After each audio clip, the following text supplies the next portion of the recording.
not allowed to cross that line until the gun. And it's a dead square line. Compliments to the race officer. Dead square line, really no advantage in any of those sides.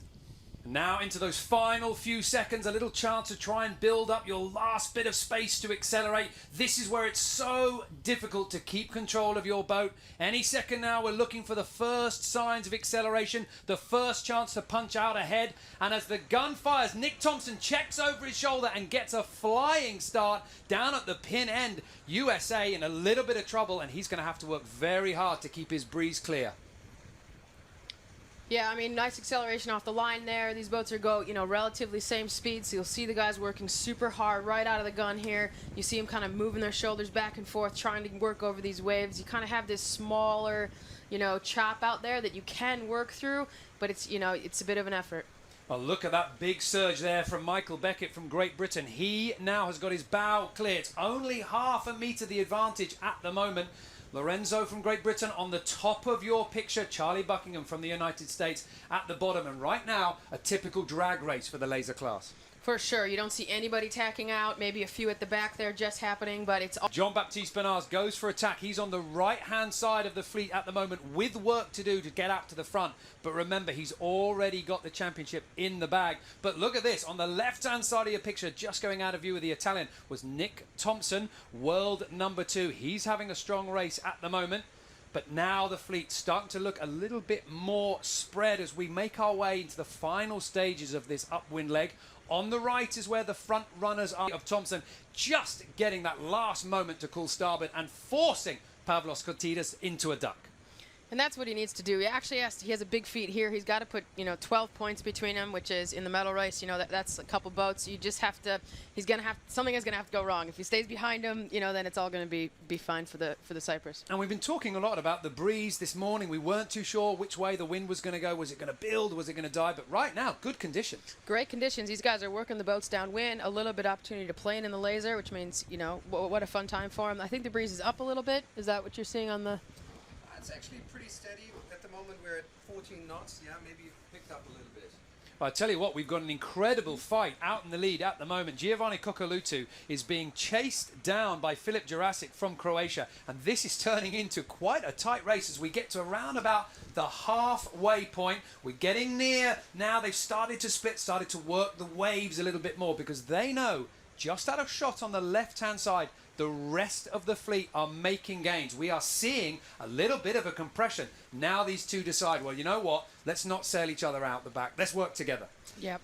Interesting to look at the data of the first upwind of these two boats because they were really similar in performance in terms of going really high and a little bit slower than the rest. That really stuck out from the rest of the fleet. So they seem to have the similar approach. Maybe they just picked the shifts better than the rest. That's how they reduced the distance. But it's a big difference to the following 8 boats, which covered a lot more distance and went slightly faster. And a lot has happened on this run already because Giovanni Kokolutu is still out in the lead, but just behind him, the whole pack has lined up. And I'm sure the Italian will be looking behind him and feeling worried.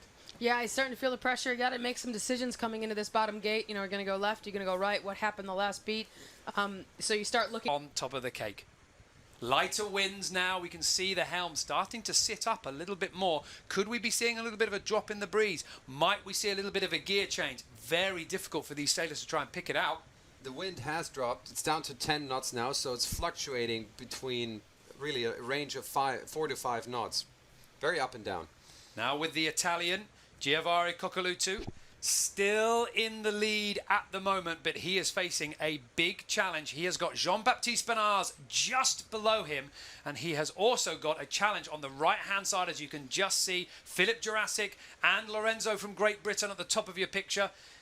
Italy now tacking. Kokolutu just underneath the port ley line. Jean-Baptiste Bernard will be following him, about to come into view. Now you can see the Italian leader coming in from that left-hand side, the bottom left-hand side of your screen. The start line is, the finish line, sorry, is coming into view. And if Italy can hold on here, can hold on to this hard-fought lead, Kokolutu will be very pleased with himself because this has been a big challenge and big shifts on the racecourse as well. Yeah, hard conditions to hold on to your lead, and he's done a really good job just focusing on what's in front of him and making those right moves. And you can see just how hard he's having to work here. The breeze is down, occasional little looks round behind him, and I can tell you that in his view, just out of camera to the left, is Jean-Baptiste Bernard from France. Now, Jean-Baptiste Bernard, if he beats the Italian, it won't really change the overall too much. But this is an opportunity for Coccoluto to finish Miami on a high. Yeah, and really, really nice to see for him. You can see the breeze down now, 10 knots just below. The guys are going to work the boat just a little differently. You can see from the tracker when it was up to 13 knots, it was like a really squiggly. It's basically like surfing. You have to grab every little momentum you can. But when the breeze is a little bit more, then they can do it more. They can, they can throw the boat around a bit more. Now that it's down, they have to just choose their moment. They can't be steering too much. Giovanni Coccoluto from Italy is safely round the last turning mark.